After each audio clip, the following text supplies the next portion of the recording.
My name is Scott Bell, and I am an outdoor adventure filmmaker based on Vancouver Island in British Columbia, Canada. I primarily produce mountain bike films for companies like Shimano, Marin Bikes, and Toyota. For the last 4 years, I've been shooting with the Panasonic GH5, which is a really capable camera for action sports and outdoor adventure shooting.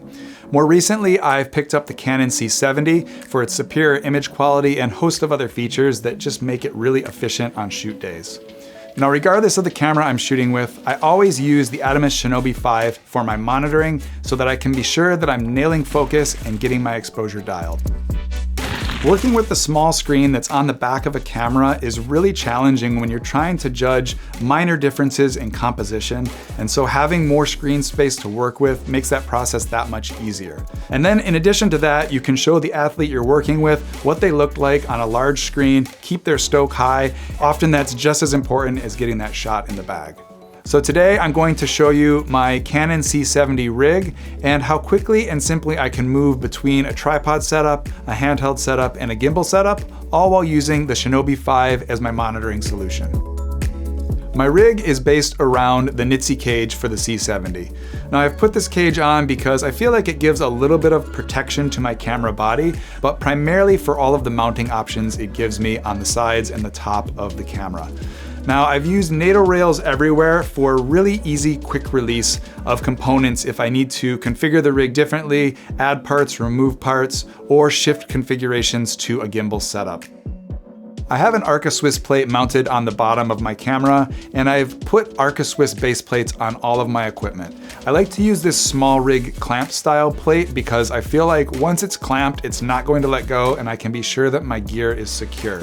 With this being on my gimbal, on my tripod, and on my slider, I can move my camera rig to any of these pieces of stabilization equipment without any fussing or adjustment. I have a Nitsy Cage on my Shinobi 5 as well, and I do this for 3 main reasons. The first is to protect the monitor from damage. The second is to give me additional mounting points, particularly for the NATO rail that I have mounted at the top when I'm connecting it to my gimbal. The third is probably the most important, and that's the HDMI clamp. When I'm running around in the woods and there's branches everywhere, I don't really want my cable to get yanked out of my monitor, causing me to miss the shot. The HDMI clamp allows for quick and easy disconnection when I'm reconfiguring my rig. If I'm shooting with a tripod and I want to switch to handheld shooting, all I need to do is unlatch the Arca Swiss base plate and I'm ready to go. I've already got my top handle mounted on the camera and the monitor attached to that top handle. And then if I need to shift over to a gimbal setup, all I need to do is remove the top handle and remove the Shinobi, and I'm able to transfer that over to a magic arm that's mounted on my gimbal. When I'm shooting mountain biking, I'm working with athletes to identify the best way to show off their skill and show off particular trail features. Once we've identified what we're trying to shoot, I find my frame and then dial in my focus. Now the athlete's gonna be going up the trail to get ready to come down at full speed. And they're gonna be passing through that frame in a matter of a few seconds, and there won't be time for me to nail my focus as they enter the frame or rely on the camera's autofocus. I can use a tree or a rock to identify this is where the action is gonna be. Let me pre-focus on that particular area. And then when the rider comes through, all I need to worry about is making sure I'm keeping them in the frame and showing the action the best that I can. So I use the Shinobi 5 to help me with this process.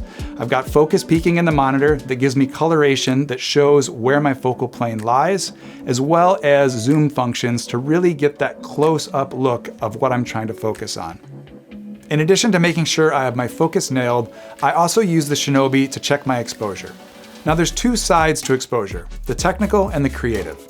On the technical side, I rely on the waveform overlay to make sure that I'm not clipping any of my highlights or underexposing the darker areas of my image.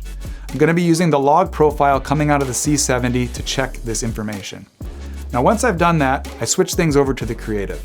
I can either turn on a simple conversion LUT that's going to convert my log footage into Rec. 709, giving me a color representation of how that footage will look back on the computer.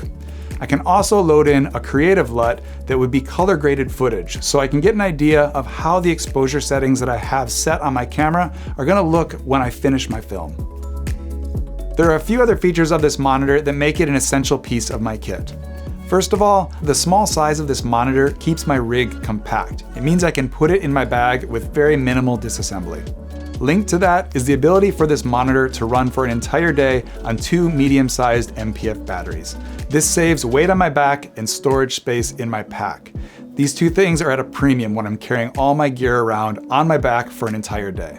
Finally, the fanless design of the Shinobi means I can capture on-camera audio in the quiet forests I'm working in, completely unobstructed by background fan noise. This means I don't have to recreate sounds in post-production, saving me a whole lot of time.